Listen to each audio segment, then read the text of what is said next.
Hi, my name's Phil. I like talking about politics, and in this video, I'm not sure it's with a sense of amusement or disappointment. I'm going to discuss the latest blow to Nadine Dorries' plans to gain revenge against Rishi Sunak. Her poison pen book, The Plot, intended to be published a few days before the Tory party conference, has had to be delayed in order to get clearance, given the high-level nature of some of the sources in it. Bad luck, Nads. But first, if you'd like to be notified of daily news and politics, please subscribe to the channel. So it keeps going wrong for poor old Nads, doesn't it? First, she thought she was going to the House of Lords. I'm going to be a lady. And then wasn't, because it turns out Boris Johnson lied to her about the cunning trick that was supposed to be in play to allow her to defer taking up the seat until the election was called.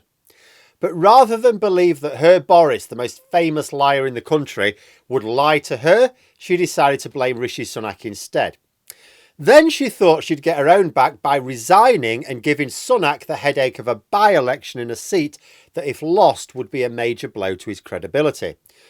Unfortunately, Sunak did not seem at all frustrated by this and indeed spoke of wanting to hold the by-election as soon as possible.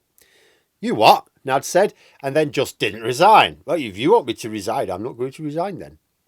Eventually, after 10 weeks of resigning, but not resigning with immediate effect, her party put enough pressure on her to actually resign at last. So she wrote her letter of resignation, in which she opened fire on Rishi Sunak in none too subtle terms, and making it clear there was way more damaging revelations to come in her upcoming book.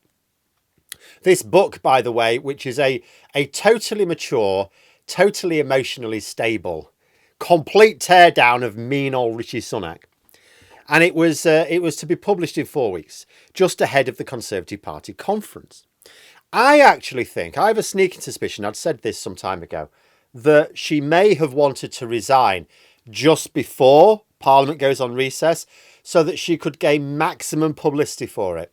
Then the plan would have been to get Tory party members reading the book, talking about it at the conference in order to derail Sunak.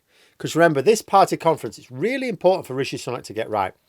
Not only is it his first as party leader, and he's not quite sure of the reception he's going to get, but it's probably the last before the election. The Tories have been losing out on donations, and the conference is seen as a huge fundraiser for the party. Like where other parties use the conference to debate motions related to the party structures or their policies, the Tories use it to shake down donors. And it was Dorries' intention, presumably, to force Sunak to face a hostile audience for what she was going to say he did to their Boris. Only the book has had to be delayed. Not unusual for political books which cite senior figures or sensitive events to have to get clearance before being published. It will still be published. Edits may or may not be required, but the main purpose of the book is still to tear Sunak a new one, and that will still happen. But it won't happen at the most opportune moment, just before a vital party conference, when the political atmosphere is in a complete frenzy. Which is why I don't know whether to be amused that Dorries has cocked it up again, or disappointed, because if her book does have the effect she desires, well, that's not something I would be upset about.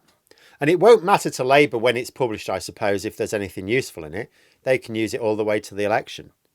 Still, they do have the resignation letter. Should Starmer be stuck for things to beat Sunak up over in the few weeks that Parliament will be in session next month before going into recess again for the conference season.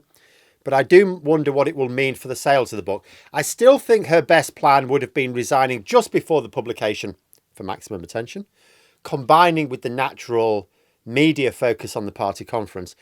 Now the book's going to be published in November, weeks after both her resignation and the conference. In fact, if Sunak still wants to push the by-election as quickly as possible, the book will also have been published after that has taken place.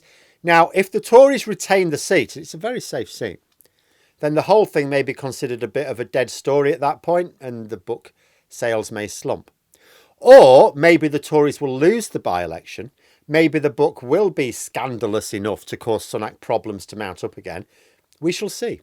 But one thing is certain, Nads wanted that book coming out just before the conference, and now it won't. She'll not be a happy bunny.